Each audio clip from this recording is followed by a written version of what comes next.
मो जमती मोर चिठीटा जा पहुँची संगे संगे महिला कमिशन भय छानिया है से लिखिले जे सौहार्दपूर्ण मिलामिशा न जो आपण केस क्लोज करागला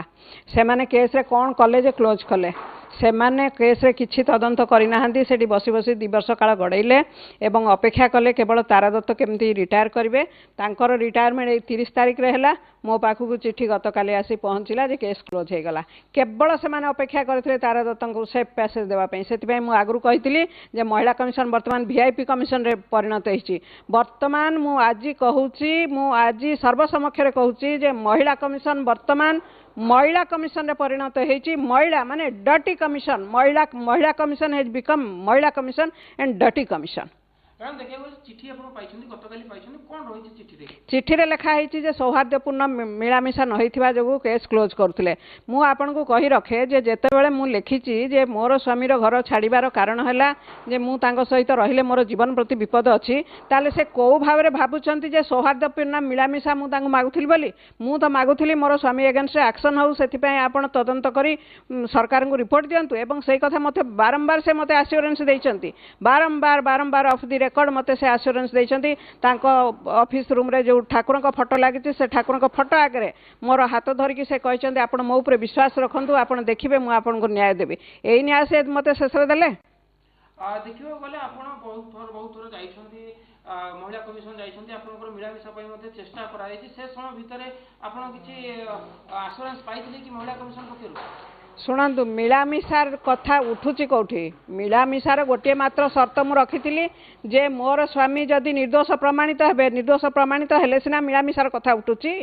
सेटा तो मोर एटा मु स्वामी को भी घरे कही जे तमें निजक निर्दोष प्रमाणित कर ताहले मु तुम संगे रही आउ जोटा मूल कथा सेटा को नकरी से क्या डाकी क्या से पचारे तदंत केमती कले से लेडी को तो एपर्यंत डाकी ना मोर स्वामी घर लोक डाकी ना जो मान एगेन्स्ट मु केस करी मोर स्वामी एगेन्स्ट केस नहीं खाली परिवार एगेन्स्ट केस अच्छी कहीं परिवार लोक को डाकी एपर्यंत कौन तदंत कले तदंत ना से बसी तमाशा कले 2 वर्ष काल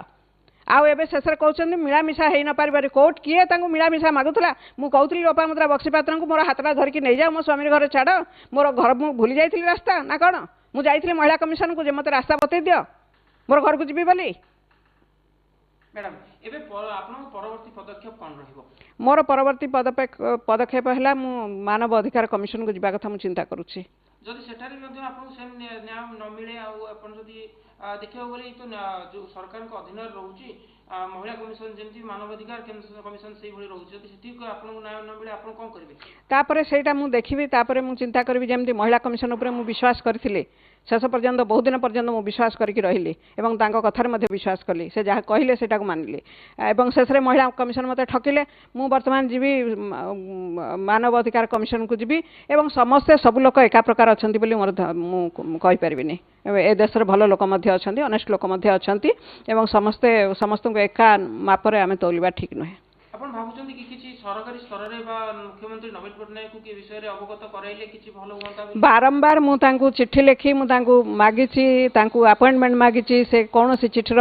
उत्तर आसी नाही मु तांकु जो चिट्ठी एबे लिखिली महिला कमिशन एगेंस्ट चिट्ठी लिखिली जो चिठीटा महिला मुख्यमंत्री को देली से चिठीटा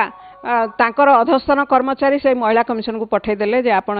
एथरे एक्शन नियंतु महिला कमिशन एगेंस्ट एक्शन नबाक मु जेतेबेले मुख्यमंत्री को लिखुची सेतेबेले सेटा जाउची महिला कमिशन पाकू महिला कमिशन निजे तांको एगेंस्ट नेबे एक्शन